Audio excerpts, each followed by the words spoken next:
Assalamualaikum warahmatullahi wabarakatuh. Alhamdulillahi rabbil alamin. Assalatu wassalamu ala asyrafil anbiya'i wal mursalin wa ala alihi wa sahbihi wa man tabi'ahum bi ihsanin ila yaumiddin. Asyhadu an la ilaha illallah wahdahu la syarikalah wa asyhadu anna Muhammadan abduhu wa rasuluh. Allahumma arinal haqqa haqqa warzuqna ittiba'ah wa arinal batila batila warzuqna jatinabah. Ya Rabbana ghafir yassir iftah wahdina qarrib wa alif bainana ya Rabbana. Allahumma arhamna bil Qur'an wa 'allimna ta'wil wa faqihna fid din warzuqna fahman wa amalan wa maghfiratan wa ridhan wa thawaban wa jannatan wa ru'yatan amin. Wa qala Rasulullah sallallahu alaihi wa ala alihi wasallam, man aradallahu bihi khairan yufaqihuhu fid din, nawaitu ta'alluma wat ta'lim wa ijtinabal ma'asi fardhan lillahi ta'ala. A'udzu bikalimatillahi tammati min syarri ma khalaq. Bismillahirrahmanirrahim. Bismillahirrahmanirrahim. Bismillahirrahmanirrahim. Bismillahirrahmanirrahim. Bismillahirrahmanirrahim. Bismillahirrahmanirrahim. Bismillahirrahmanirrahim. Bismillahirrahmanirrahim. Subhanaka la ilma lana illa ma 'allamtana innaka antal alimul hakim. Al-Fatihah. A'udzu billahi minasyaitonir rajim. Bismillahirrahmanirrahim. Alhamdulillahirabbil alamin arrahmanirrahim maliki yaumiddin. Iyyaka na'budu wa iyyaka nasta'in ihdinas siratal mustaqim. Siratal ladzina an'amta 'alaihim ghairil maghdubi 'alaihim waladdallin. Bismillah. Halaman 114. Bismillahirrahmanirrahim. Qala al-Imamu al-Qushairi rahimahullah. Nah, sekarang lanjut kita membahas tentang bagaimana sih pakai sihnya. Bagaimana? Apa yang bagaimana itu? I'tiqadnya para sufi ya. Jadi kaum sufi itu apalagi zaman sekarang itu terkenal aneh-aneh. Ya. Nyeleneh. Kalau dilihat dari amal itu, dari apa? Amal itu udah pengertiannya, dalam pengertian perbuatan itu ada yang zikir keliling gitu ya. Tahu zikir keliling? Bukan takbir keliling. Jadi mursyidnya di tengah, terus dikelilingin orang-orang begitu. Terus zikir bareng. Ada yang muter-muter tuh. Darwis-darwis Rumi itu. Tahu yang pakai kayak arok. Nah, itu amalannya aneh-aneh. Nah dari segi amalan itu nggak ada masalah. Dari segi amalan, sufi-sufi yang ada sekarang itu dari segi amalan nggak ada masalah karena amalan itu mereka ada sanadnya. Itu dari gurunya, terus dari sang pembuat ajaran sufi itu. Nah yang jadi masalah di mana? Di i'tiqad. I'tiqadnya pun aneh-aneh. Ada yang sholat batin, jadi nggak usah sholat syariat begitu. Ada yang sholat batin, ada yang menyatu dengan Allah, ya. Ada yang Allah menyatu dengan kita, ada yang menemukan Allah di dalam diri. Wah, macam-macam itu sufi-sufi. Nah, ini harus ada Harus ada tahqiq bahwa sufi yang benar itu akidahnya demikian dan demikian. Kenapa? Karena jika tidak ada tahqiq, pada akhirnya bukan dikhawatirkan orang-orang ini akan terjatuh ke dalam akidah yang tidak sesuai dengan apa yang dibawa oleh Nabi Muhammad Shallallahu Alaihi Wasallam. Nah, di sini Al-Imam Qushairi berkata, qala al-Imamul Qushairi rahimahullahu, sami'tu Aba Hatimin as-Sufiyya yaqulu, sami'tu Aba Nasrin at-Tusi rahimahullah yaqulu, su'ila Ruwaimun an awwali fardin iftaradallahu ta'ala ala khalqihi ma huwa.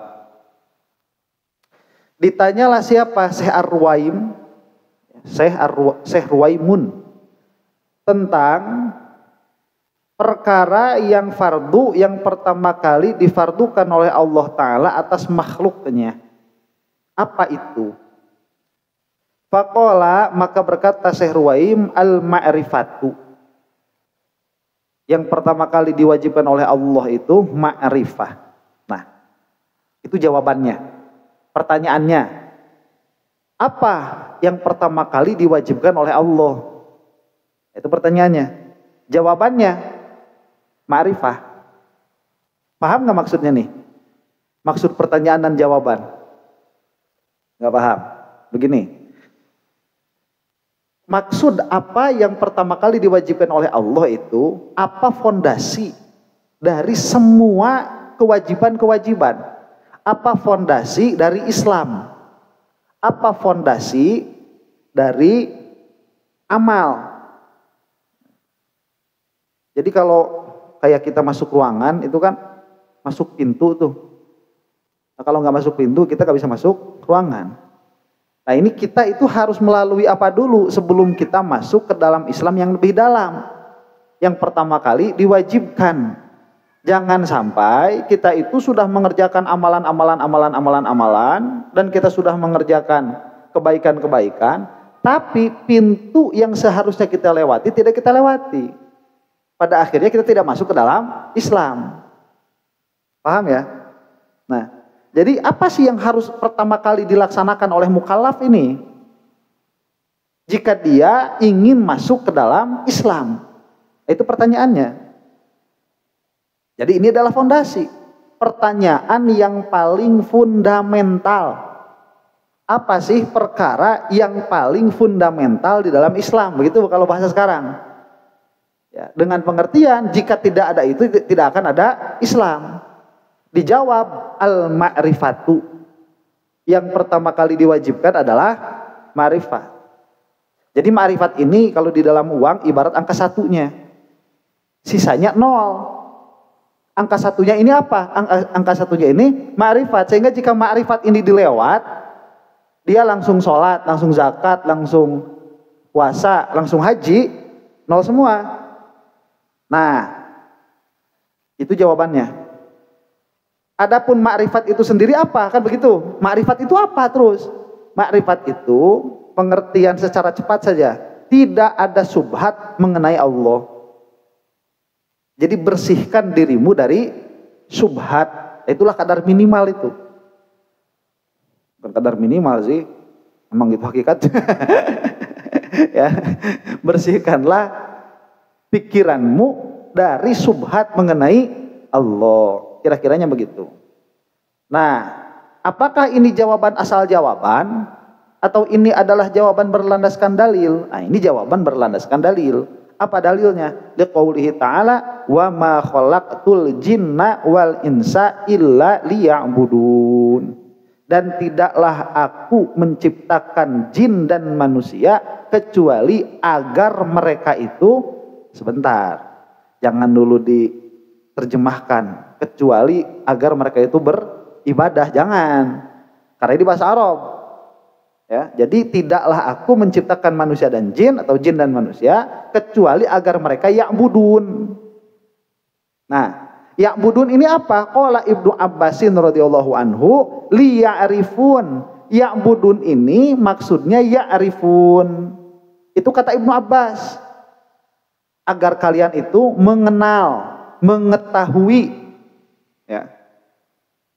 Bukan meyakini tapi mengetahui. Mengetahui apa? Mengetahui Allah itu ada, mengetahui Allah itu tidak ada yang menciptakan, mengetahui Allah itu tidak akan sirna, mengetahui bahwa Allah itu qiyamuhu binafsihi. Ya, dia adalah zat yang memiliki sifat-sifat terus sampai mutakaliman. Nah, itu maksudnya liya'rifun itu. Jadi maksud dari liya'budun itu apa?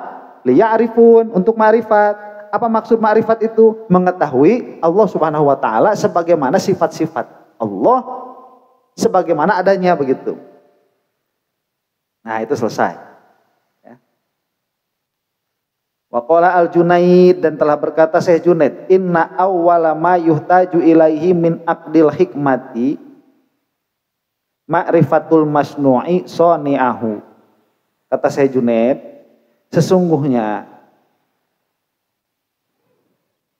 hal pertama kali yang dibutuhkan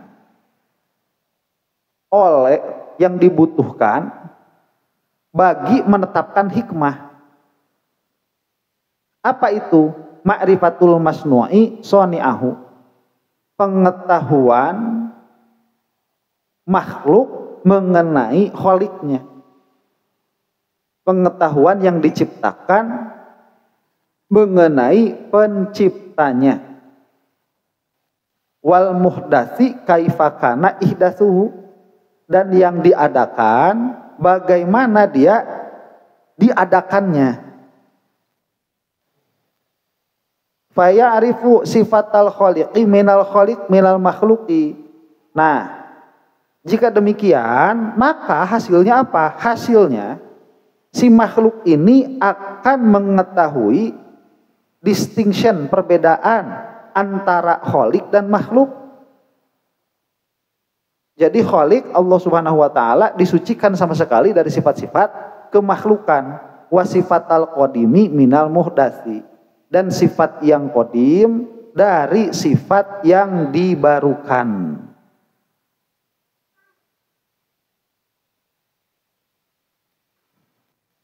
Wa yadhillu li da'watihi, dan merendahkan diri li da'watihi bagi seruan-seruan sang khaliq.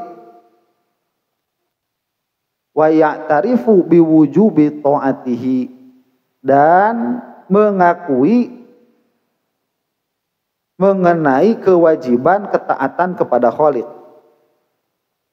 Fa inna man lam ya'rif malikahu lam ya'tarif bil mulki liman istaujabahu. Karena barang siapa orang yang tidak mengetahui maliknya, rajanya atau sang pemiliknya, maka dia tidak akan mengakui siapa yang berhak atas kerajaannya. Nah itu. Paham nih? Ya. Jadi tadi Syekh Ruwaim, ada dua ulama besar nih, yang satu Syekh Ruwaim, yang satu Syekh Junaid. Ini kira-kiranya ditanyanya perkara yang sama lah. Yang pertama itu dia ditanya apa kewajiban pertama yang diwajibkan kepada makhluk. Nah yang kedua ini adalah perkataan yang bersumber bukan dari pertanyaan. Jadi kata Syekh Junaid begini, ini kan bagi sufi nih, ya, buat orang-orang yang ingin sempurna kepada Allah. Jadi ingin sempurna di dalam ibadah, ingin sempurna di dalam muamalah, ingin sempurna di dalam ahwal, keadaan diri. Nah ini kan cita-cita yang luhur nih. Orang masuk thariqah itu bukan mau banyak duit, bukan. Ya, kalau mau banyak duit itu masuknya ke ini, ke kumpulan pengusaha. Di Garut itu ada IWAPI itu ya. Nah ke situ masuknya. Kalau mau di Garut itu ada. Nah itu kumpulan orang-orang pengen duit emang di situ. Ya. Nah kalau kumpulan orang-orang mau akhirat itu masuknya thariqah. Ya, masuknya thariqah itu. Nggak ada orang masuk thariqah itu pengen banyak duit, itu nggak ada. Aslinya, ya, seharusnya. Nah, apa yang diharapkan? Kayak kalian nih, kita ini ngaji yang diharapkan apa? Nah ilmu. Supaya apa? Nah supaya bisa tambah-tambah. Supaya bisa tambah-tambah apa? Dekat kepada Allah. Jadi namun cek bahasa kolot mah kerbekal gitu tanya. Kerbekal. Bebekal bahasa nanti. Karena kita sadar kita akan mati. Dan tatkala kita mati, sudah tidak ada perkara yang bisa memberi manfaat kepada kita secara asbab kecuali apa-apa yang sudah kita siapkan sebelum kita mati. Ini yang diinginkan. Coba bayangkan nih, ya, sama kita bayangkan. Kita itu ngaji, pengennya itu dekat sama Allah. Tapi tatkala kita masuk pengajian, kita malah dikasih subhat, malah dikasih perkara-perkara yang haram untuk diitikodi. Nanti kita di akhirat gimana kira-kiranya? Menyesal. Daripada ngaji mending piknik dong ya. Mending tidur di rumah ngapain? Kita itu ingin sempurna di sisi Allah Subhanahu wa taala, kita itu ingin kesempurnaan ahwal, ingin selamat nanti di akhirat. Jalannya adalah pengajian. Tatkala masuk pengajian ternyata sesat, malah celaka. Gimana nanti di yaumul kiamah kita itu? Celaka. Menyesal nggak? Oh menyesal. Lebih menyesal daripada orang-orang yang di dunia ini nggak ngaji. Orang di dunia nggak ngaji, dia kerjaannya piknik main, ya. Mati. Di akhirat menyesal nggak itu? Menyesal. Di akhirat pasti menyesal. Kaduhung tuh ngaji bareto dan lain sebagainya. Di dunianya orang yang ngaji, tapi pengajiannya sesat. Di akhirat menyesal nggak? Menyesal. Lebih nggak menyesalnya? Lebih lagi menyesalnya itu. Udah masuk pengajian, dikasih pengajaran tentang sholat, sholatnya salah. Udah masuk pengajian, dikasih pengajaran tentang tauhid, tauhidnya salah.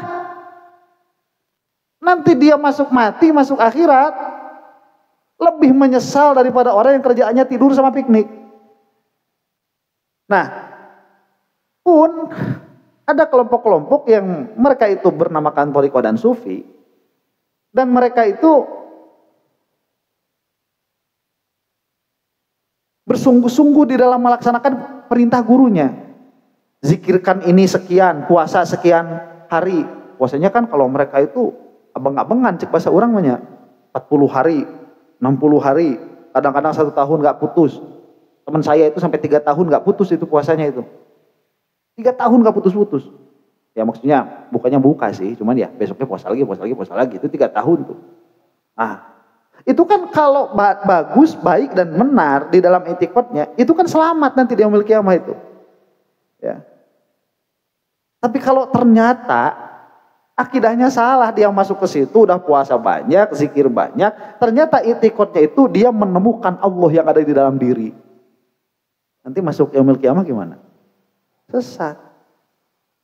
Nah makanya begini, buat kalian, ini sebetulnya relate buat kita juga, bukan cuma buat sufi, karena kita itu berkumpul di tempat ini, tujuannya sebetulnya satu sebetulnya. Apa? Pengen selamat akhirat. Meskipun motivasi kita di dalam ingin selamat akhirat itu tidak sebesar para sufi dulu. Kalau para sufi itu dikatakan misalkan yang namanya marah itu akan menghilangkan amal, mereka itu langsung nggak marah. Kita itu tahu yang namanya marah itu menghilangkan amal, tapi ya kalau pikir teuing mah amak orang deh. Ya. Sufi mah enggak, karena mereka itu sangat serius. Ya, menghadapi agama itu tatkala mendapatkan ilmu mereka itu sangat serius, sehingga tatkala ilmu didapatkan mereka langsung mengamalkan. Tatkala ilmu didapatkan mereka langsung mengamalkan. Nah, kita makan ilmu itu dikoleksi dulu di buku. Koleksi dulu di buku, nanti setelah dikoleksi di buku, kalau ada waktu ya kita baca lagi, belum diamalin itu. Belum amalin. Nah, kata saya Junaid, menetapkan hikmah. Ini buat bahasanya para sufi, menetapkan hikmah. Kalau bahasanya kita itu berbekal ke akhirat. Bahasa kita itu mencari bekal untuk akhirat, itu bahasa kita. Kalau bahasanya para sufi itu akdul hikmah, untuk mendapatkan hikmah, menjadi sufi, makrifat puncak, makrifat tingkat tinggi. Apa yang dibutuhkan? Ma'rifatul masnu'i soni'ahu. Kita sebagai yang diciptakan harus mengetahui penciptanya. Itu dulu. Jangan dulu kemana-mana, begitu. Ya, jangan dulu zikir banyak-banyak, jangan dulu sholat sunnah banyak-banyak, jangan dulu belajar fikih banyak-banyak, jangan dulu belajar sejarah banyak-banyak. Udah, itu mah tinggalin aja dulu. Orang kalau mau ke Allah Subhanahu wa taala, hal pertama yang harus dikerjakan itu apa? Ma'rifatul masnu' soni'ahu. Pencipta ini harus tahu yang diciptakan ini harus tahu penciptanya, itu dulu. Wal muhdatsi kaifa kana ihdatsuhu. Dan muhdas kita ini nih, diadakan, diciptakan. Bagaimana ihdasnya kita, bagaimana kita menjadi ada, menjadi baru itu bagaimana. Nah nanti itu kaitannya dengan apa? Ta'alluq qudrah iradah, begitu. Oh berarti kita itu jadi ada di dalam waktu tertentu, dengan bentuk tertentu, dari keluarga tertentu. Oh itu adalah iradahnya Allah, bukan kebetulan. Nah kalau kamu bawa i'tiqad bahwa kita itu begini karena kebetulan kemudian mati, itu nggak bakalan keluar dari api neraka. Percuma kesana aja banyak sholat, banyak puasa, banyak sedekah, percuma. Kalau di dalam hatinya itu punya i'tiqad bahwa kita itu begini karena kebetulan saja. Jadi kaifa kana ihdatsuhu, bagaimana kita ini menjadi ihdas dibarukan oleh Allah Subhanahu wa taala. Nah ini nanti pengetahuan tentang sifat qudrah wal iradah. Nah, kalau nanti kita sudah tahu ya, ini pengetahuan dalam pengertian inilah perkara yang benar. Ini begini ya. Kita itu suka ada bahasa begini. Udah agama mah nggak usah ribut-ribut. Gimana maksudnya? Ya itu pengajian, ini pengajian sama pengajiannya. Kita berbeda, ya biasa aja. Nanti kita di akhirat belum tentu tahu mana yang benar. Ya kan? Ini kan golongan sok bijak nih. golongan-golongan orang sok bijak. Wah, ustadz itu mengkarasa bener sendiri. Kan yang tahu kebenaran cuma Allah. Ya, emangnya dia Tuhan bisa menghakimi mana benar mana salah. Di dalam sholat misalkan, di dalam amalan-amalan dan lain sebagainya. Nah, ini perkataan itu di dalam filsafat disebutnya India, nihilis, tidak punya nilai. Ya. Hati-hati ini ada di dalam pikiran kamu. Ini nggak boleh. Jadi kita itu mengumpulkan pengetahuan itu untuk mengetahui kenyataan, bukan mengumpulkan pengetahuan. Oh cek Ustadz anu kieu, cek Ustadz anu kieu. Bukan seperti itu. Caranya ngaji itu. Ngaji itu apa? Kita itu mengenal realita, mengetahui realita yang paling mendasar, yang paling benar. Itu realitanya. Ada film nih, ini bisa ditonton film, namanya itu apa ya? The Truman Show. Yang mainnya itu si Jim Carrey. Ya. Kalau Mariah Carey itu tukang nyanyi. Ya. Kalau Indomie itu Carrey ayam. Ayam Carrey. Itu ada itu ada film namanya The Truman Show, itu yang mainnya si Jim Carrey. Dia itu hidup ya punya tetangga, dia udah besar, dia kerja, sekolah kerja dan lain sebagainya. Nah ternyata setelah dia besar, dia itu marah, frustasi, terus pengen jalan-jalan keluar kota. Ternyata pas keluar kota, dia itu dapat batas, ada batasnya. Jadi dia nggak bisa tembus, ada border, ada batas. Ternyata dia itu dijadikan kelinci percobaan. Apa? Reality show. Jadi bagaimana orang ini kalau dari orok dijadiin reality show. Jadi semua orang itu tahu, bayaran semua, artis semuanya itu. Cuman dia nggak tahu bahwa dia itu dijadiin artis, ditonton sama orang. Karena dari orok itu dia udah di film itu film selama 30 tahun itu beberapa episode gitu ya di ceritanya itu. Jadi bapaknya palsu, ibunya palsu, tetangganya palsu. Jadi tetangganya itu artis, bapaknya artis. Yang nggak tahu dia itu di kamera, cuman si Truman itu. Yang nggak tahunya itu. Nah itu berarti kan selama ini dia tidak tahu realita. Kemudian dia baru tahu realita. Ternyata begini ya kehidupan itu. Tatkala dia keluar itu, ternyata realitanya saya ini dimainin sama orang. Itu realitanya tuh. Nih banyak orang kayak kita ini itu nggak tahu realita. Pikirannya hidup itu apa? Pikirannya hidup itu menjalani kehidupan. Ya kita punya suami, kita urus suami kita punya istri, kita urus istri kita punya anak, kita urus anak kita punya tetangga, baik sama tetangga. Dipikir kehidupan tuh kayak gitu. Sehingga kalau kita baik sama tetangga, baik sama suami, baik sama istri, kita surga. Nggak bakal ada nabi kalau kayak gitu. Kehidupan itu tidak seperti itu. Kehidupan itu realitanya bagaimana? Kamu itu diciptakan oleh Allah dan kamu harus mengenal Allah. Itu realitanya. Bukan kita itu hidup, belum aja hidup. Enggak gitu. Realitanya itu kita diciptakan oleh Allah dan kita harus mengenal Allah. Jadi kehidupan kita sehari-hari itu untuk mengenal Allah. Bukan untuk ngurusin perkara-perkara yang tadi disebutkan. Adapun perkara-perkara yang tadi disebutkan itu diurus karena Allah memerintah begitu. Nah, jika dia itu sudah mengetahui khaliq minal makhluk, jadi bisa membedakan. Jika dia itu sudah bisa membedakan sifatul khaliq dari sifatul makhluk, dan sifatul qadim minal muhdas, yang qadim dari yang dibarukan. Nah ini nanti sudah mengenal Allah Subhanahu wa taala, itu sudah tertanam di dalam hatinya bahwa kehidupan kita itu di dalam realitanya kita itu harus mengabdi, berbakti, menghambakan diri kepada Allah. Itu yang harus dilakukan. Ya. Jika tidak begitu, kamu itu sedang reality show kayak si Truman tadi. Kamu tidak paham realita. Disangkanya dia itu hidup normal-normal aja. Itu kan kalau di reality show suka ada iklan. Si Truman itu bingung dia itu. Saya itu kok tadinya bertanya-tanya loh, kok kenapa ya? Kalau lagi ngobrol, tiba-tiba dia ambil produk. Ada ibunya tuh tiba-tiba ambil produk. Truman minum ini dulu dong. Terus dijelaskan begitu. Ini terdapat sekian nutrisi.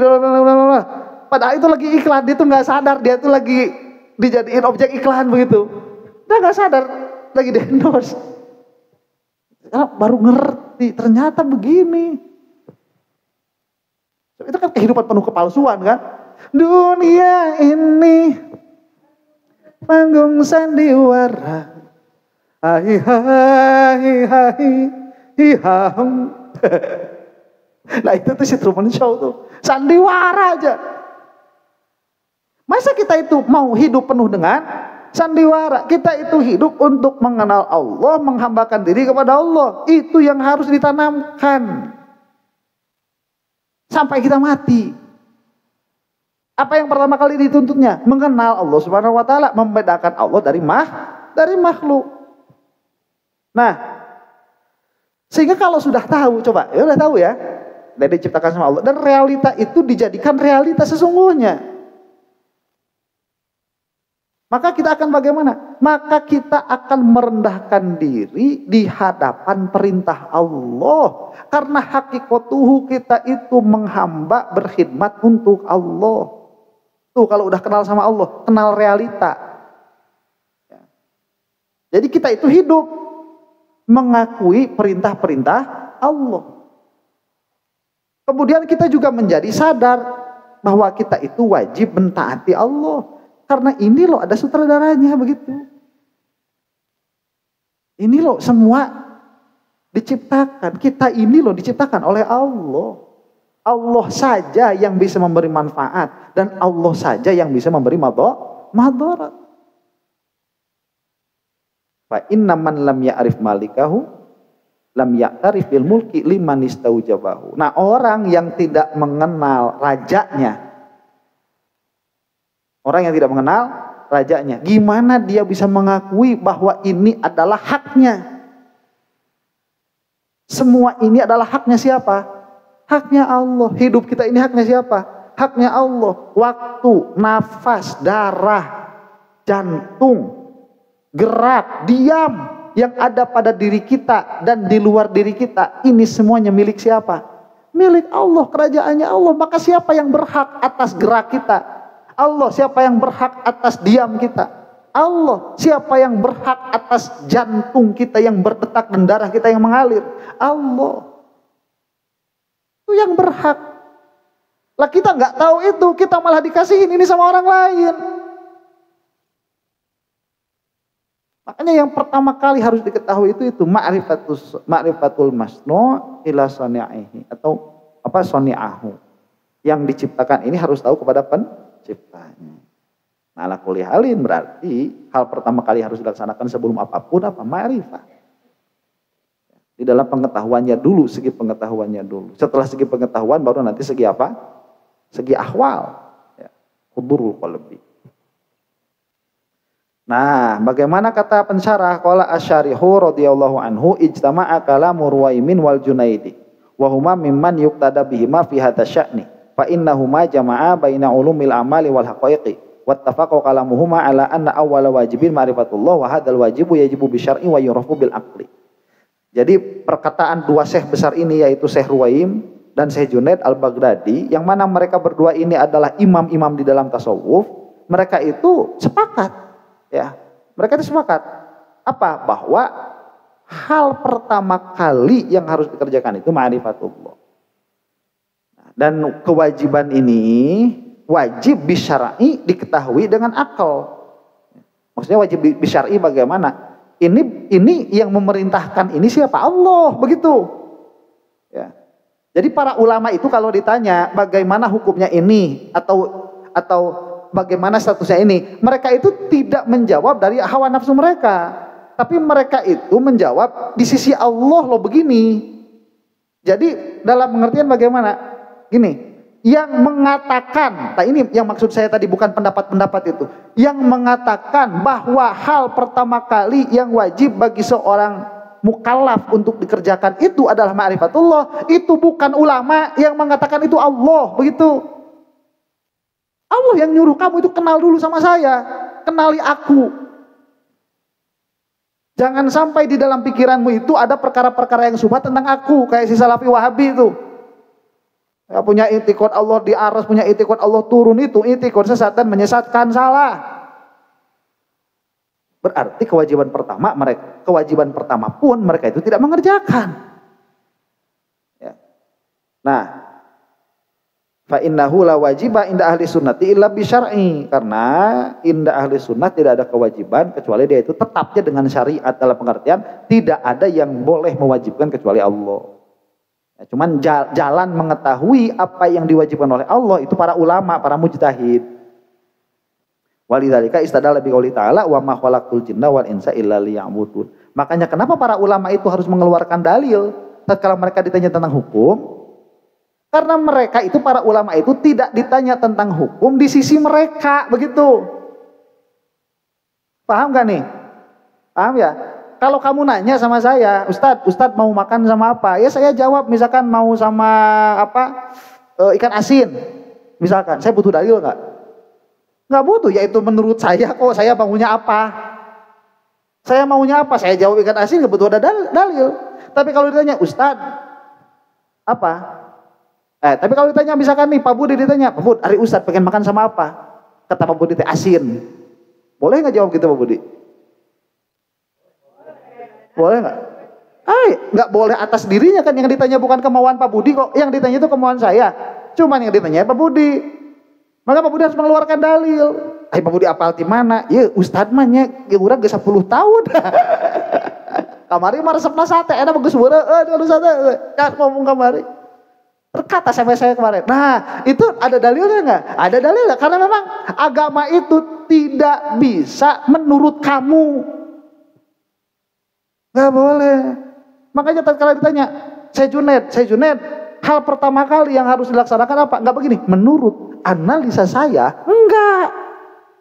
Kata si Junaid, yang pertama kali harus itu ma'rifatullah. Lah kok tahu? Saya kan menyanyikan menurut Allah. Lah kok si Junaid jawab? Lah kan ada Al-Quran. Al-Quran berkata itu, wa ma khalaqtul jinna wal insa illa liya'budun. Dan ya'budun ini kata Ibnu Abbas, liya'rafun tuh. Paham ya? Nyambung enggak? Cop enggak tuh? Cop. Masuk. Begitu. Fassarahu Ibnu Abbasin liya'rifun wa hadza sahihun fa innahu subhanahu innama khalaqal alama liyustadalla bi alaihi wa innama yastadilu bidzalika arbabul uqul wa humul jinnu wal insu wal malaikatu wa lihadza qala Allah taala wa fi anfusikum afala tubsirun. Dan Ibnu Abbas beliau itu apa? Mentafsirkan bahwa liya'rifun ini apa liya'budun ini adalah liya'rifun. Nah ini kan tafsirnya Ibnu Abbas. Betul tidak tafsirnya Ibnu Abbas ini? Sesuai dengan kenyataan enggak? Gimana kalau ternyata kewajiban pertama itu sholat? Iya kan, kalau kewajiban pertama itu sholat, berarti sholat ini yang harus yang harus dikenal terlebih dahulu sebelum mengenal ma'rifat. Bukan sholat, tapi liya'rifun, liya'budun di sini mananya liya'rifun.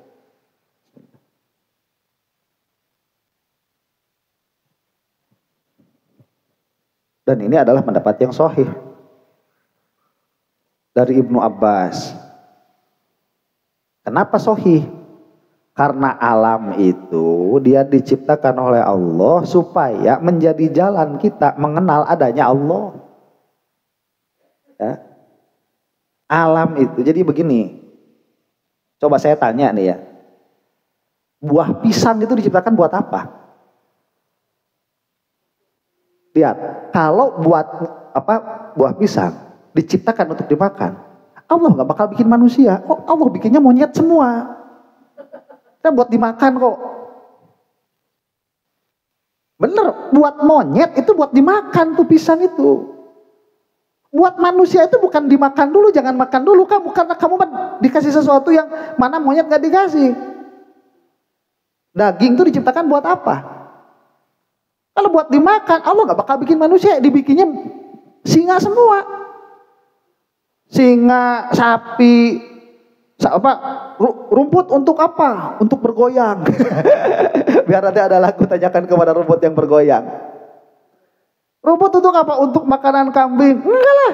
Kalau rumput untuk makanan kambing, manusia itu enggak bakalan dibikin. Untuk manusia, semua perkara ini diciptakan untuk kenal kepada Allah.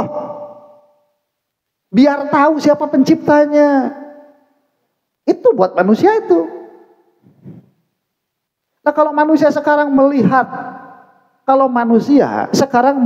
pisang sebagai makanan, ya apa bedanya sama monyet?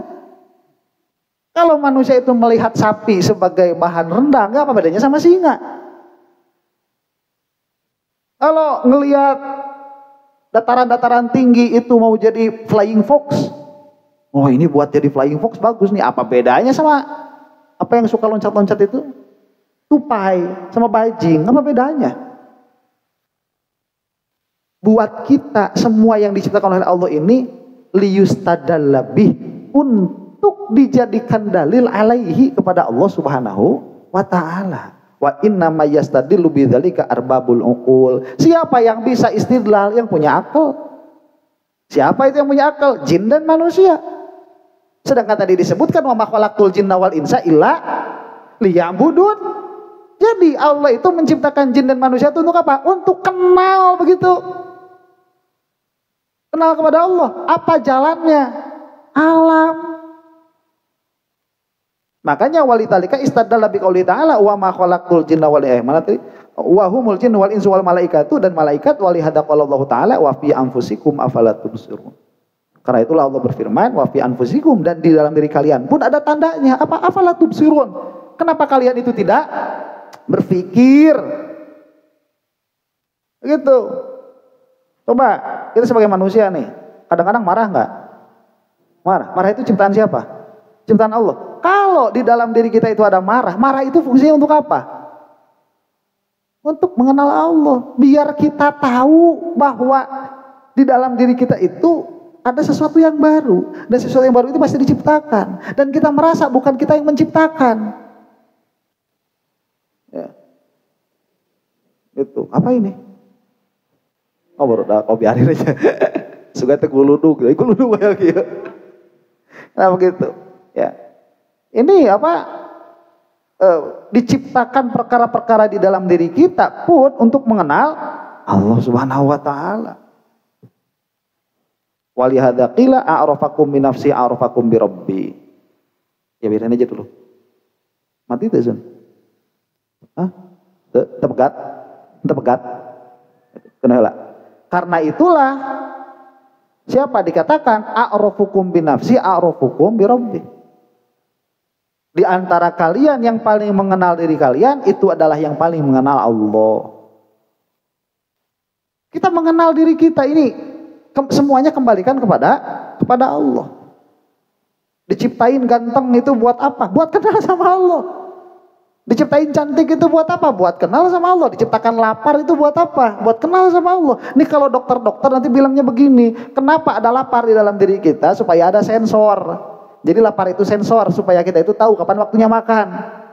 Coba kalau nggak ada lapar, tiba-tiba akut aja kan? 3 hari, 4 hari, 5 hari nggak makan tuh. Akut aja tiba-tiba akut. Jadi kita itu ada sensornya, tahu kapan kita butuh nutrisi. Kenapa ada sakit? Ada sakit itu supaya kita paham kita ini butuh nutrisi apa. Ya. Kalau nggak ada sakit, misalkan ya kita kekurangan vitamin C nih, nggak ada sakit. Wah itu tahu-tahu hepatitis misalkan begitu. Ya tahu-tahu rusak aja semua. Tapi kan sedikit-sedikit dulu. Tatkala kita misalkan barusu yang kalau didiemin jadi lamasuh. Karena kelamaan, baru itu kan kalau baru kemarin. Ya, berarti kan kita itu sudah kekurangan sekian kadar dari vitamin C, misalkan begitu. Kita itu sudah kekurangan sekian kadar dari vitamin C. Makanya kita cari-cari vitamin. Jadi ini vitamin C ini ada 100 misalkan ya. Kita baru kurang 90, baru kurang 10%. Itu udah barusu langsung. Ya. Apa bahasa Indonesia barusu itu? Sariawan. Aing mah itu ngadahan pisan, ngomong bahasa Indonesia, hari bahasa sariawan. Itu sariawan. Langsung sariawan. Kita cari langsung asupan vitamin. Kita cari jeruk, kita cari vitamin misalkan minum. Nah, nanti sembuh lah. Apanya? Baru coba kalau baru sini nggak ada, tapi si vitamin C itu terus sampai bawah sampai habis, mati kita itu udah. Tahu-tahu mati aja. Ya.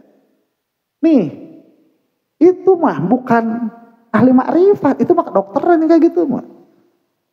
Ahli makrifat bagaimana? Ahli makrifat itu lapar, sakit, itu sesuatu yang baru, yang kita itu tidak bisa menciptakannya. Ya kalau kita bisa nyiptain sakit di dalam diri kita sendiri, enak. Tatkala kita sakit, kita merasa enggak kita yang bikin sakit? Enggak. Tatkala kita sembuh dari sakit, merasa enggak kita yang yang menghilangkan sakit itu kita? Enggak merasa kita. Enggak merasa. Makanya kita tahu, berarti sakit ini ada yang mengadakan. Sehat pun ada yang mengadakan. Ya kalau sakit bisa diadain tuh enak. Kita bisa cuti kapan aja. Sakit. Panaskeun heula tang, taikeun panas. Ya aduh asa lalai geg pisan. Biar enggak disuruh cuci piring sama suami, naikin suhu set gitu. Udah sedikit. Sakit ya. Nanti suami yang cuci piring, turunin lagi, set. Gak bisa kita itu gak bisa. Ya, terus nanti kita lihat, ternyata obat, ternyata obat pun bukan. Kenapa obat bukan? Ya kalau misalkan obat iya ya rumah sakit gak bakal ada yang mati. Kalau obat ini memang bisa menyembuhkan, gak bakal ada yang mati. Berarti ada yang sembuh, ada yang enggak. Kalau begitu berarti ini bukan murojihnya. Nah, kalau dia murojihnya pasti bakal begitu, terjadi kenal sama Allah. Semuanya begitu. Maka yang paling kenal sama diri itu yang paling kenal sama Allah. Faman arafa nafsahu bil hadathi alima anna fa'ilahu la budda ayyakuna qadiman li wujubi iftiqaril hadithi ila muhditsin qadimin walau qaddiral muhditsu haditsan tasalsala wa matasalsala lam yatahassal. Maka barang siapa yang mengetahui dirinya bahwa dia itu hadis, maka dia akan mengetahui adanya fa'il.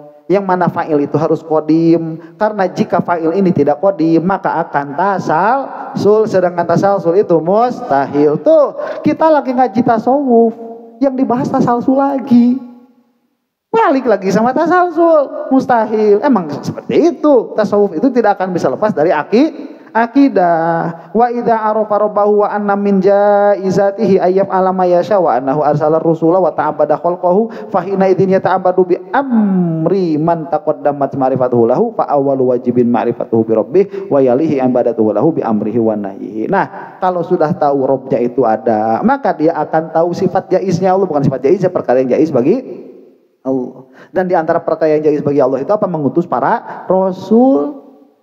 Untuk apa? Untuk memberitahu apa-apa yang diberitakan oleh Allah. Maka kita akan taat. Kepada Rasul. Karena Rasul ini diutus oleh Allah. Karena mengutus Rasul bagi Allah itu perkara yang jaiz.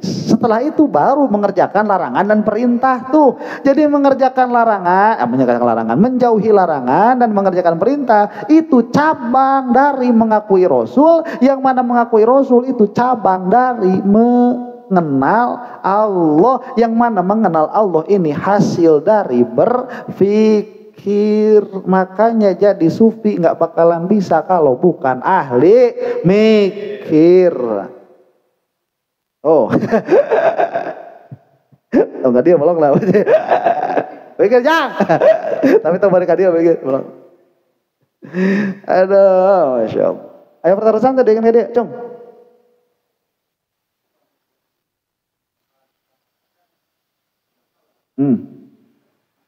Nah itu orang nggak tahu. Sebetulnya masalah sufi itu bukan di dalam amalannya, tapi di dalam etikotnya. Karena kalau akidahnya sudah benar, amalannya itu meskipun kelihatan aneh itu nggak bakalan menyimpang. Meskipun kelihatan aneh, memang ada torikohnya. Ya, nanti orang paling diomongin aja, oh ini sesat, bukan sesat, aneh karena kita nggak di sana begitu. Ya, yang sesat itu apanya? Itikad. Kalau itikadnya sudah salah. Nih, kamu sampai kapanpun gak bakalan bisa menyatu dengan Allah. Kenapa? Ya sholat begitu mah semuanya juga ada. Kita masuk thariqah saya, di thariqah saya mah bakal bisa menyatu dengan Allah. Gimana caranya? Muter-muter pakai rok. Muter-muter pakai rok. Padahal itu lain menyatu dengan Allah. Weureu nu hayang malieur. Dan muter-muter. Nih muter-muternya gak ada masalah. Emang apa masalahnya muter-muter sih? Muter-muter gak ada masalah. Masalahnya apa? Itikotnya tatkala dia lieur weureu, ieu ngahiji jeung Allah teh geus moal asup surga begitu mah. Itu masalahnya di situ. Tapi kalau udah bener. Wang muter urang tanya. Wang kan liur tah. Wang liur. Pas liur, pas eureun dek deng. Cek urang teh aduh, karek kikieuan geus liur, komo lamun digadak ku munkar nakir tuh bakal kadinya sia puter mikirna teh. Lain menyatu, komo digadak ku munkar nakir. Tobat tuh jadi eureun ge ngurangan kana. Ka mana lompatna bakal bener hasil tafakurnya itu. Ya. Tapi kalau etikotnya udah salah, jangankan muter-muter, baca Fatihah aja dia jadi salah. Ada lagi pertanyaan? Waalaikumsalam warahmatullahi wabarakatuh.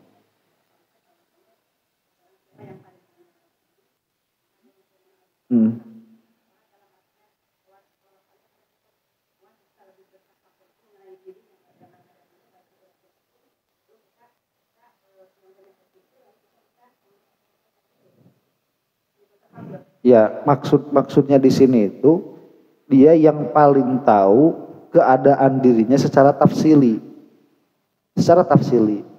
Ya.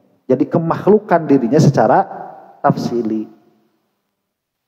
Nah, secara tafsili ini nanti dia akan disucikan dari Allah. Ya, jadi kalau misalkan dia duduk ini apa, berdiri ini apa, sakit ini apa, ini kan disucikan. Allah tidak begitu. Nah, yang paling tahu kepada dirinya itu yang paling tahu kepada Allah. Dengan apa? Dengan cara tadi salbi. Dengan cara salbi menegasikan. Ada lagi pertanyaan? Nggak ada? Ada istirahat dulu ya. Allahu a'lam bishawab. Bismillahirrahmanirrahim. Lanjut.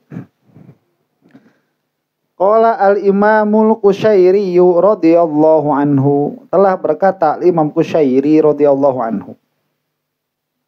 Akhbarani Muhammad ibnul Husain qala sami'tu Muhammad ibn Abdullah yaqulu sami'tu Abat Thayyib al-Maraghi yaqulu lil aqli dilalatun walil hikmati isyaratun walil ma'rifati syahadatun.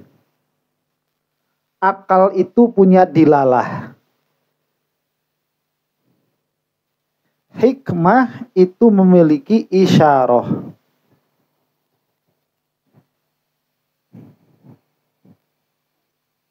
Ma'rifah itu memiliki syahadah. Ma'rifah itu memiliki syahadah.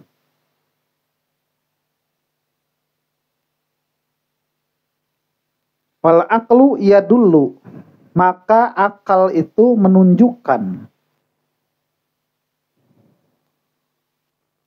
Wal hikmatu tusyiru, hikmah mengisyaratkan.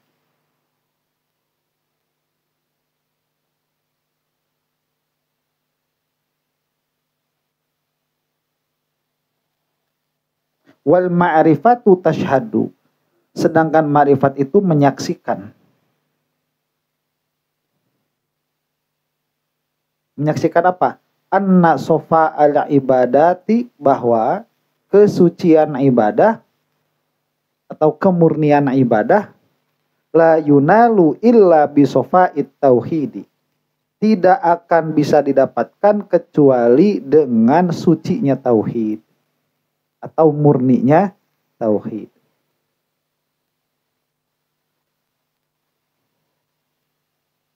Wasu'ila al-Junaidu anit tauhid, dan saya Junaid ditanya mengenai tauhid. Faqala, maka berkata saya Junaid, ifradul muwahhad, yaitu menyendirikan yang ditauhidkan, bitahqiqi wahdaniyatihi, dengan menyatakan wahdaniyatnya, bikamali ahadiyatihi, dengan kesempurnaan ahadiyahnya. annahul wahidul ahad, bahwa dia itu al-wahid al-ahad. Alladzi lam yalid wa lam yulad, yang tidak melahirkan dan yang tidak melahirkan dan tidak dilahirkan. Binafil adadi wal andadi wal asbah, dengan menafikan diddun, semuanya diddun, menafikan andad, niddun, dan menafikan asbah. Ini mau ke hartosnya. Ini kau dibacakan lah ini. Bila tasbihin wala takyifin, tanpa tasbih dan tanpa takyif, wala taswirin dan tanpa taswir, wala tamsilin juga tanpa tamsil. Nanti dijelaskan. Laisa kamitslihi syai'un wa huwas samiul basir. Oke. Bingung, Pan? Ini kuncinya apa ya? Kuncinya itu tauhid. Ya. Kuncinya itu tauhid. Cuman penjelasannya begini nih. Ini siapa yang berkata? Bukan, yang di atas dulu. Itu namanya Abu Thayyib Al-Maraghi. Abu Thayyib Al-Maraghi. Ini berkata. Apa perkataannya? Akal itu dia punya dilalah. Nah, itu yang pertama ya. Akal punya dilalah. Hikmah punya isyarah, ma'rifah punya syahadah. Apa maksudnya ini? Coba. Tadi kan kita mengatakan bahwa hal pertama kali itu ma'rifah yang wajib itu. Nah, ma'rifah itu kalau kita tidak tahu hakikatnya ma'rifat apa, maka kita tidak akan tahu apakah kita itu sudah punya ma'rifat atau belum. Pertanyaan saya sekarang nih, kalian itu udah punya ma'rifat atau belum?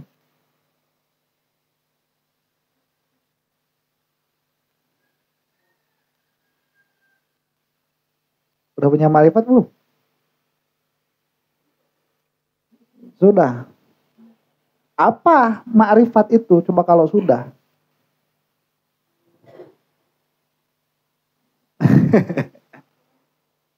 Apa ma'rifat itu?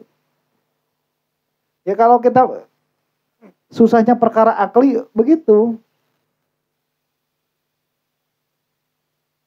Kalau saya tanya begini, kamu itu di dalam hati punya cinta tidak? Punya nggak cinta di dalam hati itu?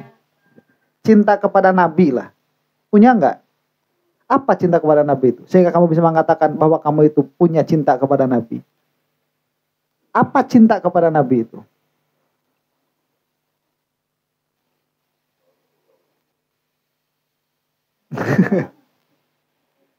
Apa? Jadi kan ya kalau ini perkara yang mudah ya, perkara yang mudah. Kalau kamu lagi capek, di diri kamu ada capek nggak kalau lagi capek? Kamu jawab gimana? Apa itu capek itu? Lelah. Kalau capek nanti lazimnya apa? Lazimnya pengen istirahat, nggak mau ngapa-ngapain kan begitu? Itu kan nggak mau ngapa-ngapain. Itu lazimnya. Berarti kamu tahu capek itu apa? Tatkala kamu bilang saya capek, pasti itu benar capek karena kamu tahu capek itu apa. Hakikatnya capek itu apa ya? Hakikatnya capek itu ya lazimnya kita tahu apa? Nggak mau ngapa-ngapain. Lazimnya itu energi hilang, keinginan hilang, akhirnya nggak mau ngapa-ngapain, maunya istirahat. Nah kalau kamu mendapati hal itu di dalam dirimu, maka kamu tahu kamu sedang capek. Sekarang saya tanya, kamu itu cinta sama Rasul nggak? Apa? Apa yang cinta sama Rasul sehingga kamu itu bisa mengatakan di dalam dirimu itu ada cinta kepada Rasul?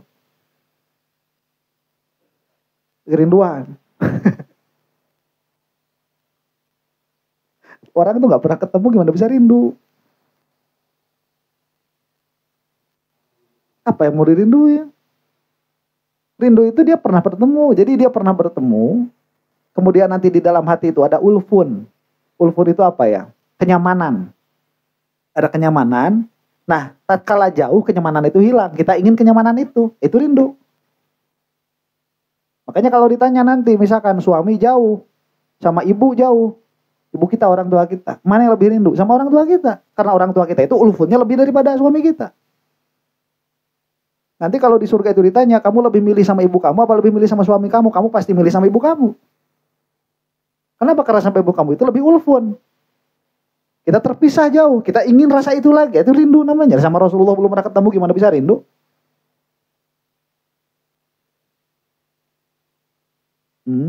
Ada nggak cinta sama Rasulullah itu? Kalian diam kan? Karena nggak tahu cinta itu apa. Karena nggak tahu cinta sama Rasulullah itu apa, nggak tahu.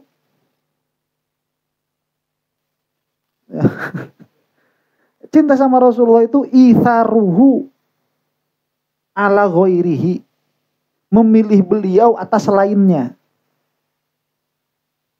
Cintanya ini dia bukan cinta apa? Bukan cinta tabii, tapi dia tuh cintanya kasbi. Karena kalau cinta tabii itu sama Rasulullah mustahil begitu. Ya, secara adatan. Karena kita bukan sahabat. Kita belum pernah bertemu dengan Rasul. Gimana bisa tabii sama Rasulullah itu? Buat kita ini, yang kenal siapa Ari Wibowo, yang kenal Bertrand Antolin, itu lebih ganteng daripada Rasulullah buat kita itu secara rasa. Kenapa? Karena kita belum pernah melihat Rasulullah. Cuman kita nggak mau menerima itu sebagai kenyataan karena Rasulullah itu lebih tampan, lebih gagah, kata orang begitu. Kata orang. Jadi tabii itu nggak bisa kita itu sama Rasulullah itu karena kita tidak pernah satu tanah, satu masa dengan Rasulullah. Makanya cintanya itu kasbi. Nah, cinta kasbi itu hasil dari apa? Hasil dari tafakur. Hasil dari berpikir. Apa nanti lazimnya? Lazimnya itharuhu ala ghairihi, memilih beliau atas yang lain.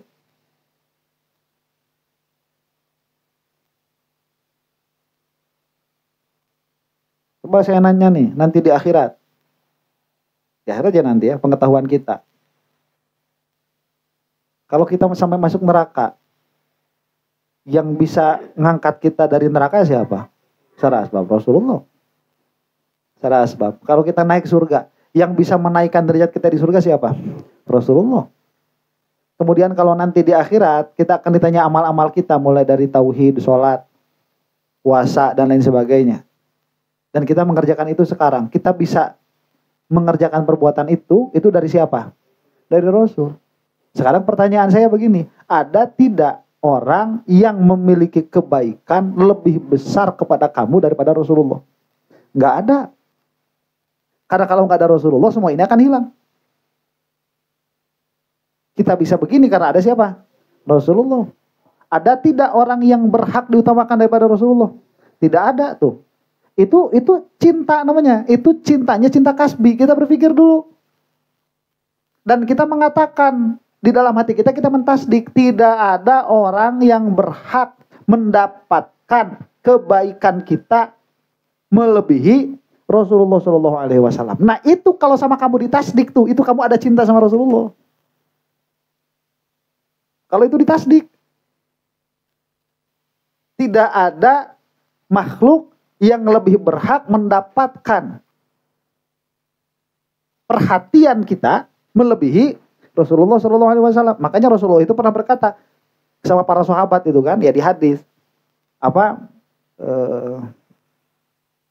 la yu'minu ahadukum hatta akuna tidaklah beriman salah satu di antara kalian sehingga aku sehingga aku itu menjadi orang yang paling dicintai, melebihi bapak dan ibunya. Itu kan ada kan hadisnya, bil makna seperti itu. Gimana kita bisa mencintai Rasulullah lebih daripada ibu bapak kita? Ibu kita yang ngasih makan sama kita, yang menyusui kita, bapak kita yang banting tulang buat kita bisa sekolah. Gimana bisa? Tafakur. Bapak kita itu ngasih kebaikan sama kita yang akan berakhir.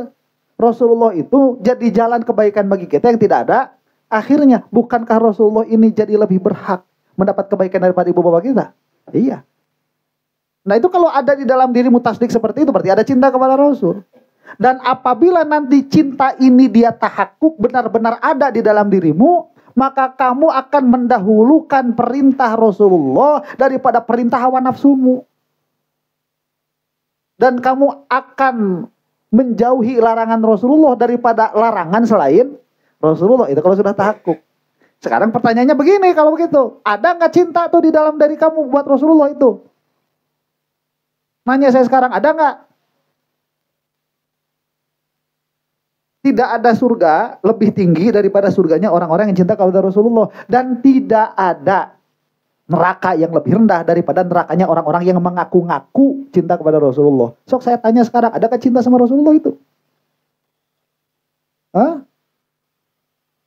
Buktinya apa? Nah itu, ada, di buktinya itu. Kalau lagi sholawatan. Ada. Ya, saya sekarang ngaji nih.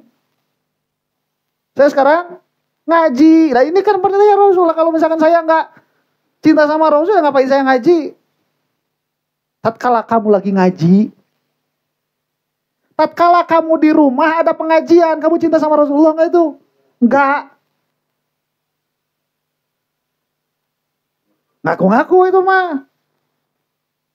Ngaku-ngaku cinta sama Rasulullah, padahal hakikatuhu tidak ada. Makanya timbangan syariat itu perlu, mana wajib, mana sunnah, mana mubah, mana makruh, mana haram. Itu untuk mengetahui begitu. Itu cinta, mahabbah. Sekarang ma'rifah, ada nggak ma'rifat tuh? Kan harus tahu lagi. Harus tahu ma'rifat itu apa ya. Kalau nggak tahu ma'rifat itu apa, gimana kita mau mengakui bahwa kita itu ma'rifah. Nah maka kan tadi awalul wajib ma'rifah. Ada nggak ma'rifahnya nih begitu. Nah jadi ma'rifah itu kalau kata ulama ilmu kalam ya hakikatuhu apa? Hadisun nafsi. Jadi ma'rifat itu bukan hadisun nafsi, itu imannya ya. Jadi ma'rifat itu dia idrok kepada kenyataan Anda lilin begitu. Itu kata ulama ahlul kalam. Cuman itu makrifatnya ilmu kalam, bukan makrifatnya sufiah.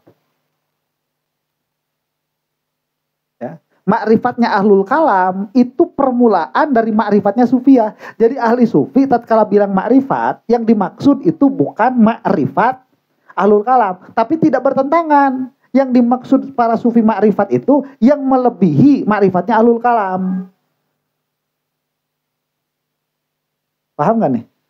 Biasanya kalau para sufi itu ma'rifatnya ahlul kalam itu disebutnya apa? Disebutnya yakin, biasanya itu yakin. Bukan ma'rifah. Jadi sekali lagi ya.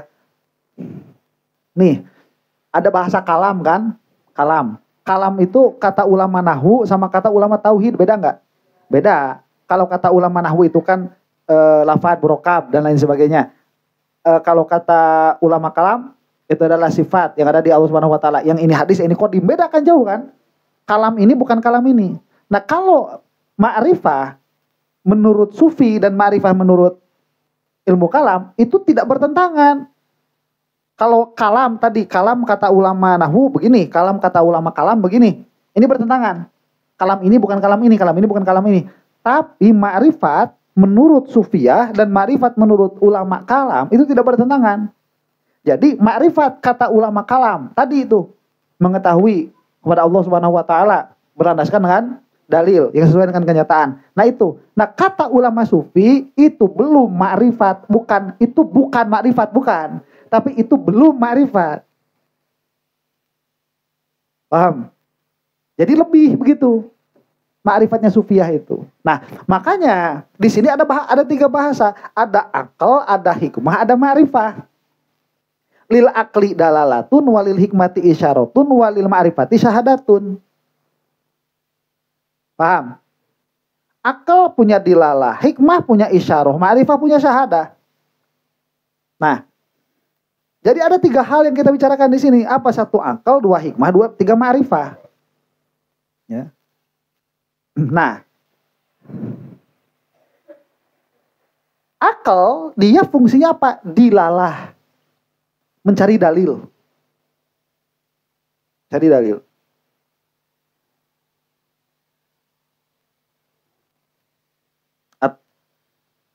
Bisa mencari dalil atau mencari madlul. Itu istidlal tuh. Bisa mencari dalil atau mencari madlul. Coba. Nih. Ini menunjukkan adanya apa? Apa ini? Korek. Menunjukkan adanya apa? Menunjukkan ada yang bikin. Menunjukkan ada, bukan. Menunjukkan apa lagi? Coba bedain sama kamu atuh. Bedain atuh. Apa yang kamu lihat sama apa yang kamu istidlal kepadanya. Ini ada korek. Yang nyiptain korek nggak ada. Tapi dari adanya korek, kamu tahu adanya yang bikin korek. Nah itu istidlal namanya. Kalau kamu bilang ini tahayus, ya itu memang kelihatan sendiri kok. Ada kotak emang kelihatan kok, bukan istidlal itu. Kalau istidlal itu sesuatu yang lain. Coba ada apa lagi nih? Ada yang mendesain, ada pabrik korek, ada apa lagi? Hah? Ada yang mewarnai itu. Kan lihat, yang mewarnai ada nggak di sini? Warnanya kan? Yang mewarnai di sini ada nggak? Nggak ada. Yang bikin korek di sini ada nggak? Nggak ada. Itu namanya istidlal. Itu fungsi akal kamu tuh. Itu yang bisa begitu akal kamu, bukan mata kamu. Sok ada apa lagi nih? Ya, istidlal, masa akalnya nggak bisa dipakai gimana sih, gitu aja. Apalagi? Ada yang membentuknya. Coba, yang membentuk ini ada nggak di sini? Nggak ada. Itu istidlal namanya. Siapa yang apa di dalam diri kita yang bisa kayak gitu? Akal. Itu fungsinya. Maka disebut lil akli dilalah. Akal itu punya dilalah. Jadi dia bisa melihat adanya sesuatu yang tidak dilihat oleh mata, tapi kita tahu adanya itu secara pasti karena akal itu dia fungsinya mencari dilalah. Paham? Makanya kita melihat alam nih, melihat alam. Oh, langsung akal itu dilalah langsung. Oh, ini tinggi, berarti ada yang meninggikan. Tuh. Ya. Ini lebar, berarti ada yang, apakah yang melebarkan itu lebar itu sendiri? Tidak, yang kita lihat itu lebarnya, kita punya kesimpulan ada yang melebarkannya. Itu adalah.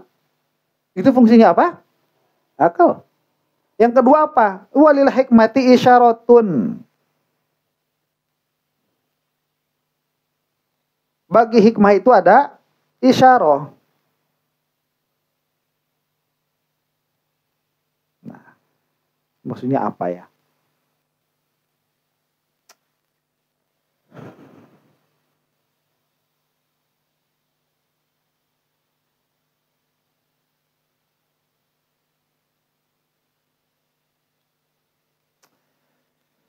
Nanti mungkin ini Maya, mungkin saya nggak tahu pasti juga. Nanti kalau orang sudah ma'rifah, dia sudah punya dilalah nih, dilalah. Coba berapa persen keyakinan kamu bahwa yang mendesain ini ada? 100% kan? Ada nggak kemungkinan tidak ada tuh? Nggak ada kemungkinan kan? Ini desain, terdesain. Maka desainernya pasti berapa persen itu? 100%. Quran. Berarti kamu tahu. Nah, dari mana tahu bahwa ada yang mendesain ini? Lewat apa? Ya, alatnya apa kita mengetahui itu? Akal. Akal ini sebagai alatnya. Terus kita lihat alam nih. Pasti ada apa nih alam nih? Pasti ada yang menciptakan. Keyakinan kamu terhadap adanya yang menciptakan ini tahu lewat apa? Lewat akal. Pengetahuan kamu bahwa ada yang menciptakan ini berapa persen? 100%. Nah, itu kalau diterusin mikirnya gak cuma, emangnya akal tuh cuma tahu aja adanya Sony aja kan? Enggak. Ini istidlalnya banyak, nanti ada kudroh, ada irodah, kemudian nanti kamu tahu bahwa tidak ada yang bisa memberi manfaat dan madarat selain Allah, dan keyakinannya itu akan 100%. Jadi nanti kamu tahu bahwa duit itu gak berharga, sebagaimana kamu tahu 100% bahwa ini ada yang menciptakan, korek ini ada yang mendesain. Sama nanti. Kalau istilahnya apa? Akli. Kamu itu tidak akan bisa selamat dengan selain Allah. Itu kamu nanti tahunya 100%. Nah, kalau sudah begitu nanti, ya, apakah kita sudah jadi sufi atau belum?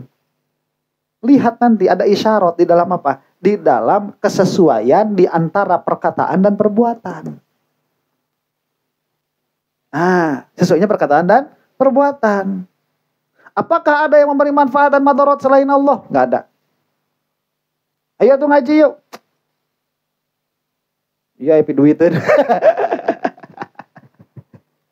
Itu antara perkataan dan perbuatan nggak sama. Nggak sinkron. Apakah ada yang bisa memberi manfaat selain Allah? Apakah ada yang bisa memberi madarat selain Allah? Kalau nggak punya duit masih gak derhate. Itu berarti tidak sesuai antara perkataan dan perbuatan. Nggak sesuai itu. Nah makanya walil hikmati isyaratun, itu ada isyarah. Isyarah terhadap apa? Terhadap tahqiq apa? Belum ma'rifat ini bahasanya. Tahqiq istidlal. Di dalam benarnya istidlal kita. Tadi kan kalian kan jalan dari sana tuh, ngelihat motor saya kan belum ada kan? Masuk ke sini kan biasa aja, Pak, nyala sewe. Iya kan? Karena tahu saya belum ada, maksudnya bukan tahu, itu nggak ada dalil ya begitu ya. Saya ada. Kalau pas ke sini, motor saya udah ada. Kesininya gimana masuknya? Agak cepat tuh liatin. Kayak kalau istidlalnya betul, itu pasti bakal ada efek di kehidupan itu.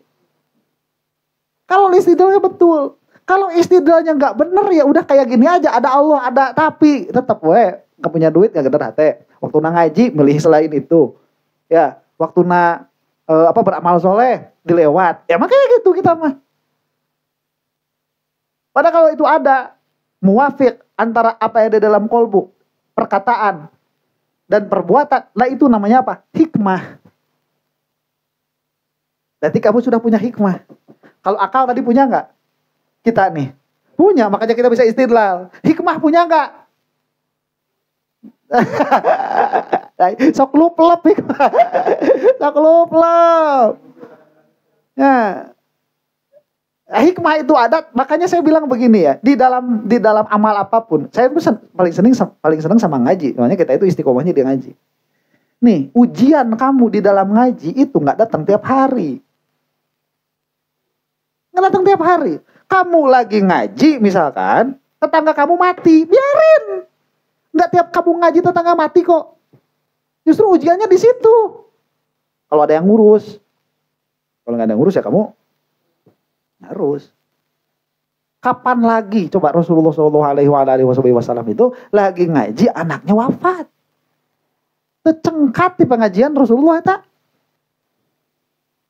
Nggak beranjak. Itu tuh kejadian sekali seumur hidup. Kamu mau gagal diuji kayak gitu sehari seumur hidup? Gak bakal datang lagi ujian kayak gitu. Ya. Nah, ini tahqiqnya apa? Menyatakan. Nah, Ustaz Bang Abi maut, baik tuh Bang Syair urus. Justru di situ apanya? Ujiannya itu. Ngaji aja dulu, nanti udah selesai ngaji baru tuh emang kamu ngurus. Nggak ada kamu juga ada yang mandiin. Itu di situ apa? Hikmah itu. Sesuai antara apa yang dibicarakan dengan perbuatan. Ini nggak bakal tiap hari terjadi ujian-ujian. Nah kalau belum seperti ini berarti nggak punya hikmah. Kalau akal punya tadi, punya hikmah. Lupa. Jadi hikmah itu nanti bukan pada keadaan kamu itu kosong waktu, terus baru bisa ngaji, baru bisa mengerjakan pekerjaan sunnah. Bukan. Hikmah itu tatkala kamu justru sedang kelas. Di situ ada ujian, isar. Coba pilih jawaban yang tepat. 4 kali 4 sama dengan A 16. Dah itu. Mana yang benar? Ada ujian gak di situ? Nggak ada ujian. Ada ujian itu kalau ada pilihan-pilihannya. Ada multiple choice. 4 kali 4 berapa? A 16, B 24, C 36, D 48. Mau budak SD mah lieureun gitu kan teh. Aya ujian anak. Mau kemana kamu hari ini? Banyak duit nih. A. Piknik. B. Shopping. C. Ngaji. Mana? A. Kamu milih apa? Ngaji. Tuh, itu ujian.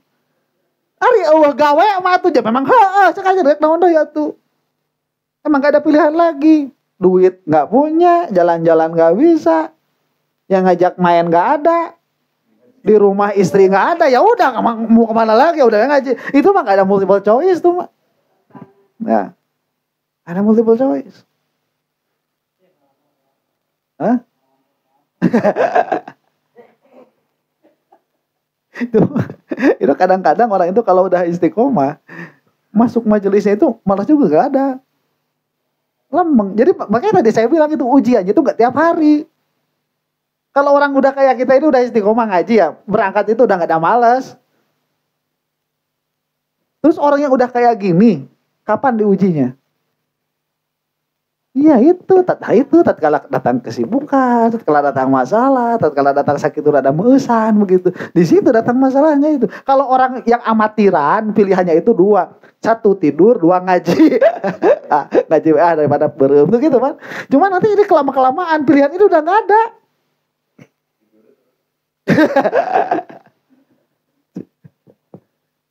Gitu. Nah, ma'rifah apa? Tashhadu. Ma'rifah itu bersaksi. Anna sofa al ibadati la yunalu illa bi sofa'it tauhidi.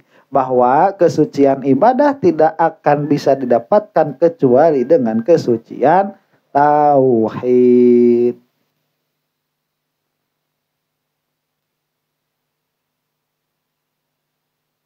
Nah, coba ini masalahnya syahadah nih, ma'rifah nih. Ma'rifah ini dia urusannya sudah bukan dengan sah atau tidak sahnya sholat, sah atau tidak sahnya ibadah. Sah atau tidak sahnya ibadah ini urusannya kan sama ilmu fikih. Nah,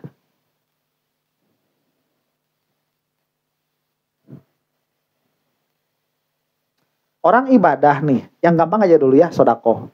Yang gampang, sodakoh. Sedekah itu apakah selamanya kita mudah mengeluarkannya? Enggak. Apakah selamanya sulit? Enggak juga. Kadang sulit, kadang mudah. Tapi kan akhir-akhirnya mah keluar juga duit tuh. Tung nama duitnya keluar, tung nama. Tapi tatkala ngeluarnya itu ada yang mudah, ada yang sulit. Selama ada kemudahan dan ada kesulitan, amal kamu itu belum suci, masih musyrik begitu. Belum ma'rifah itu. Belum ma'rifah. Kenapa? Karena kalau sudah ma'rifah, maka ibadahnya akan suci. Maksud ibadahnya akan suci itu bagaimana? Dia tidak akan punya andil sama sekali dari ibadahnya itu.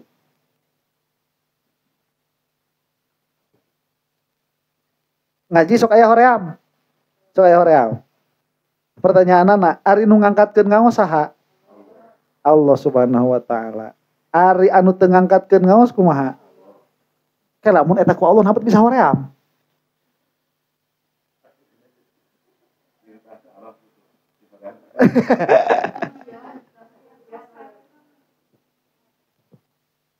Nah, itu belum suci itu kalau kata para sufiah itu.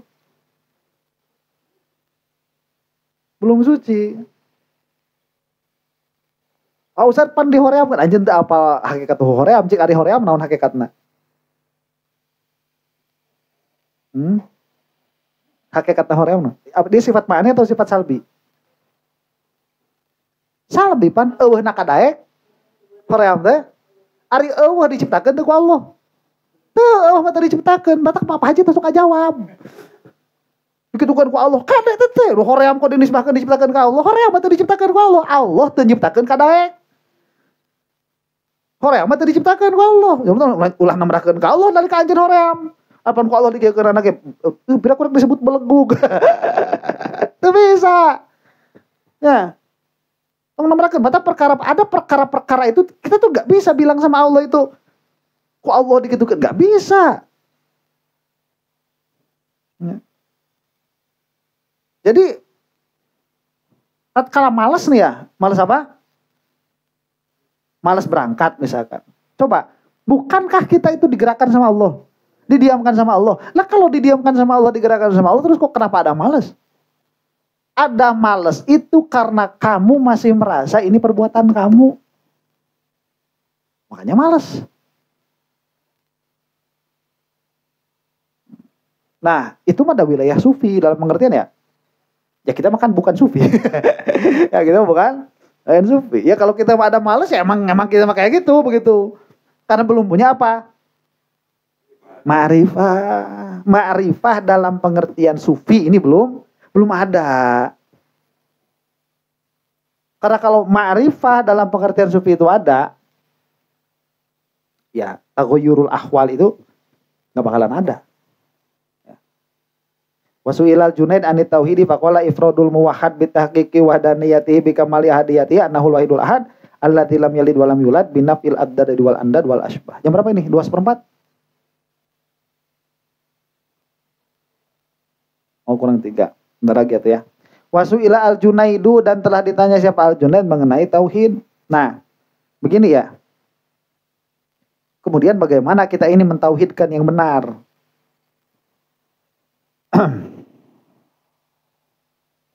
Nih, ifradul muwahhad bitahqiqi wahdaniyatihi bikamali ahdiyatihi annahul wahidul ahad.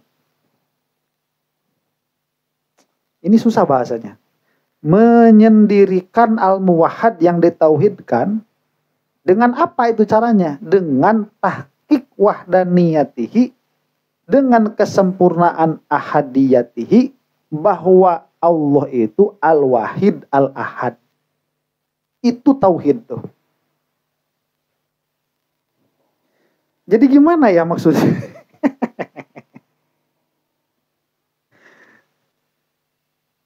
Alladzi lam yalid wa lam yulad. Jadi perkataan ini tidak saya tahqiq aja ya, ngetahqiqnya susah. Langsung aja begini, binafil addad wal andad wal asbah. Pertanyaan saya, apakah Allah punya musuh? Nah, enggak. Siapa musuh Allah itu? Enggak ada. Nah, Allah kok punya musuh? Nah. musuh. Perkara yang diciptakan oleh Allah bagaimana bisa jadi musuh Allah? Kalau kamu bilang Allah punya musuh, siapa musuhnya? Iblis lah. Iblis diciptain siapa? Allah. Lepas perkara yang diciptain sama Allah bisa jadi musuh Allah. Allah itu tidak punya musuh. Orang yang mengatakan bahwa Allah punya musuh itu sedang tidak dalam keadaan bertauhid. Ya. Nah, jadi ada lawanan. Putih ada lawannya. Apa? Bukan putih. Bukan putih begitu. Lah putih. Kuning ada lawannya? Ada apa? Tidak kuning. Apa afrodnya tidak kuning itu nanti? Nah, merah, hitam, biru kan begitu? Berarti ada dong. Ada. Nah, sekarang saya tanya nih, Allah ada lawannya enggak? Enggak. Kan tidak Allah. La Allah, la ilah ini apa afrodnya nanti? Oh langit, gunung, inilah ilah. Nah itu nggak bisa kayak gitu sama Allah, nggak bisa. Meskipun secara bahasa bisa, secara pemikiran bisa. Memang secara pemikiran demikian. Allah apa lawannya? La Allah. Putih apa lawannya? La putih. Apa afrodnya la putih? Yaitu kuning, hijau, merah. Berarti ini lawannya nih. Allah. Apa lawannya? La Allah. Apa afrodnya? Ya ini semua kita ini. Afrodnya. Nggak bisa begitu hakikatuhu. Nggak ada. Begitu. Hakikatuhu nggak bisa. Tapi makna idrok bisa memahami seperti itu. Makanya bahasanya begini.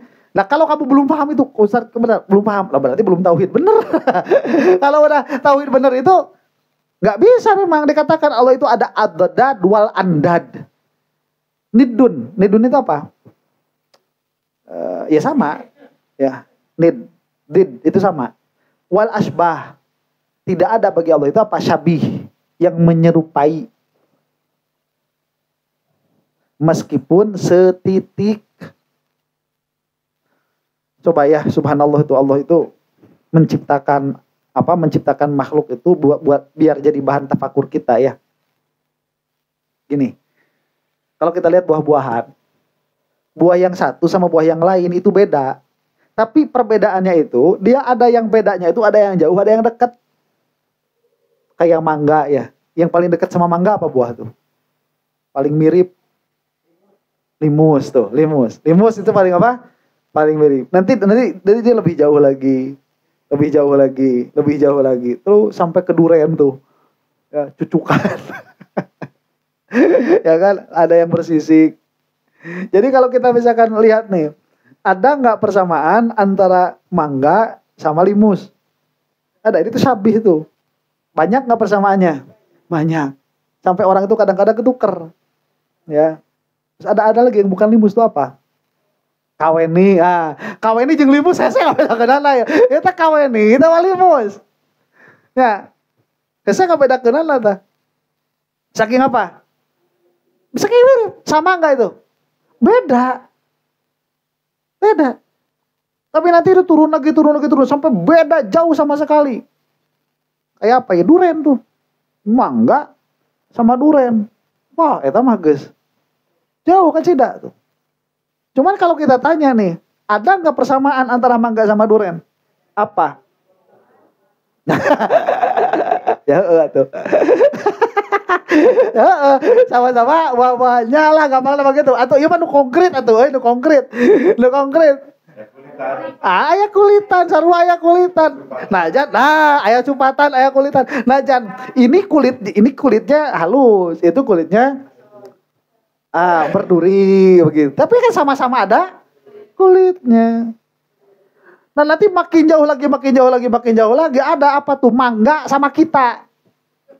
Sama hewan juga tuh, ada beurit jeung cucurut. Eta beurit sama cucurut. Ada beurit cucurut lin. Beda. Tapi kok hese ngabedakeun nana? Ari monyet mah jeung cucurut, babari ngabedakeun nana tah. Jauh sekali.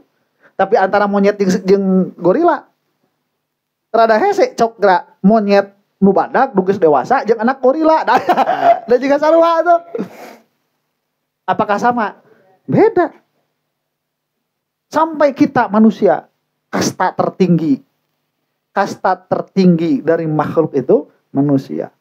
Dan ras tertinggi dari manusia itu emak-emak berdaster.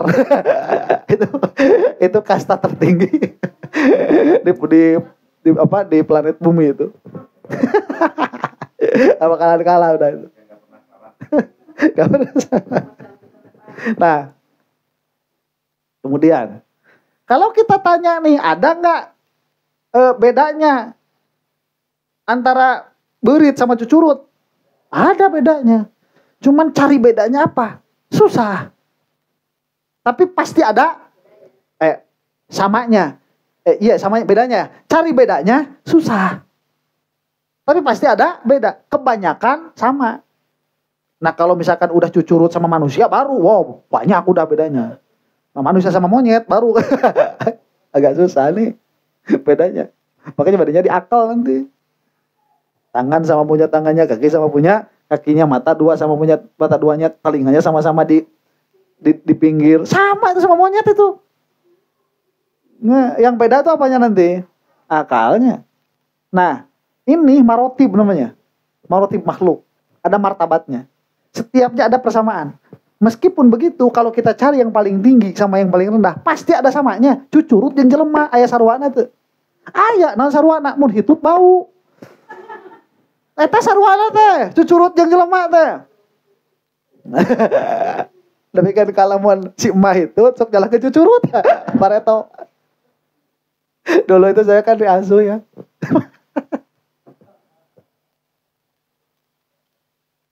Karek ayeuna kapikir teh mesti goblok. Dia mah moal, dia mah manehanana nu hitut jalakeun. Cucurut, eta lamun cucurut bisa ngomong. Juga na bakal nembrakeun. Ada nggak sama tuh dari yang terjauh tuh cucurut sampai gitu. Yang paling primitif aja apa? Cacing. Cacing itu di antara hewan yang paling primitif tuh, nggak punya mata, nggak punya telinga. Kita itu yang paling advance. Telinga, punya mata, punya akal. Ada nggak samanya tuh? Ada. Apa samanya? Kita sama cacing itu sama-sama berorgan, Ada punya organ. Si cacing punya organ, punya. Kita juga punya organ, sama-sama punya organ. Sama-sama bergerak. Kalau lagi gerak, sama-sama diam. Kalau lagi diam, maka kita bisa menyebutkan si cacing itu syabih dengan manusia. Nah, Allah mah nggak ada sama sekali udah nggak ada, kena sama setitik udah nggak ada. Jangan kayak pikirannya si Salafi, Wahabi, Allah punya tangan, punya kaki, nanti kakinya masukin ke neraka gosong, tangannya dua-duanya kanan, liar gitu mah. Jangan, itu udah sesat. Itu hampir-hampir dipastikan itu kalau dia kejirimannya diakui, nggak bakal masuk neraka, nggak bakal masuk surga sama sekali, nggak bakal keluar dari api neraka.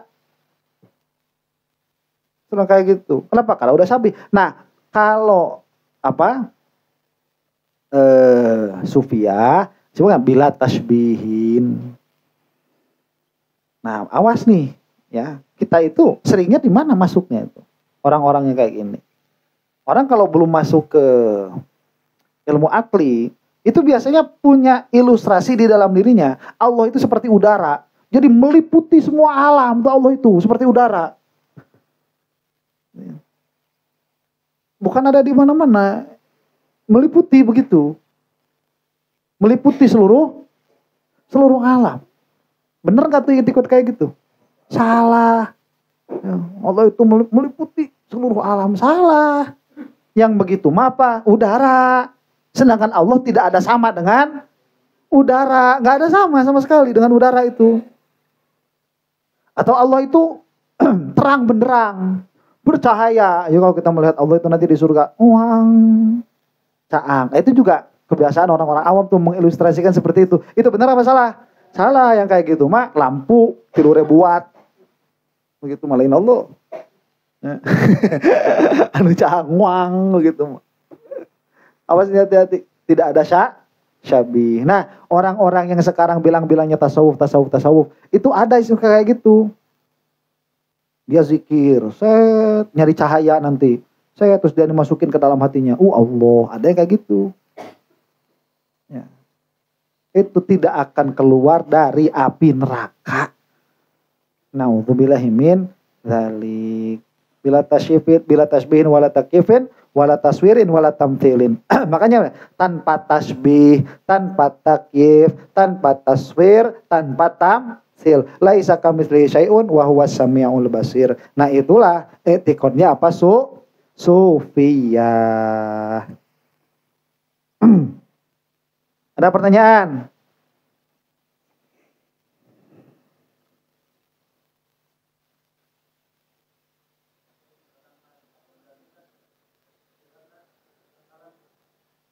Kalam dulu.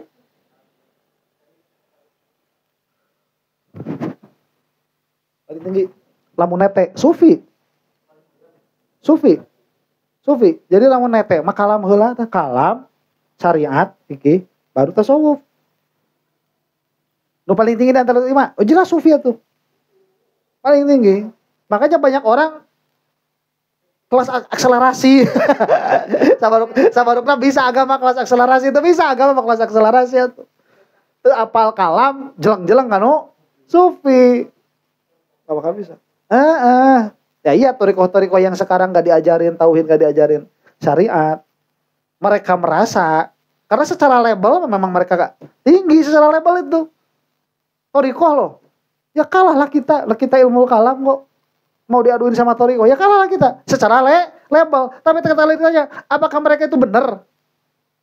Itu aja gitu. Nih saya bilang ya, ada profesor. Dia itu ngajar S3. Ngajar mahasiswa S3. Si profesor ini dia bawa anaknya umur 3 tahun ke kelas. Setiap pelajaran si anak itu ikut. Tuh nanti dapat gelar doktor gak tuh? Kenapa? Gak sekolah dulu dari awal. Kamu mau terus-terusan, orang-orang nanti ketipu. Wah bener nih orang hebat ya, umur 3 tahun udah masuk kelas doktor. Ya yang gak tahu bahwa ini harus sekolah dulu dari SD. Gak sekolah SD dulu gak bisa. Nah sekarang banyak orang kayak gitu. Oh hebatnya ini udah tasawuf. Oh hebatnya ini udah sufi. Ditanya tauhidnya acak-acakan. Lah kamu itu cuman ikut-ikutan, cuman nongkrong di kelas aja. Diakuin lo enggak. Si ayang itu orok. Itu nanti kalau ada wisuda S3, anak itu nggak bakalan ngikut. Kenapa? Syarat-syaratnya belum terpenuhi. Nanti orang-orang yang sekarang itu bilang-bilang thariqah tasawuf, nanti dia yaumil qiyamah dipanggil orang-orang thariqah tasawuf, mereka nggak bakalan kepanggil. Udah capek-capek itu nggak bakal kepanggil. Dipanggil ahli thariqah tasawuf nggak bakal kepanggil mereka mah. Dipanggil ahli syariat nggak bakalan kepanggil. Dipanggil ahli tauhid nggak bakal kepanggil juga. Zong. Dan di dunia anak tuh mikir-mikir Allah baru cahaya dimasukin. Atau salah siapa hari kamu? Paham ya? Nah, ada lagi pertanyaan? Ada? Kalau nggak ada kita istirahat sholat dulu ya. Allahu a'lam bissawab.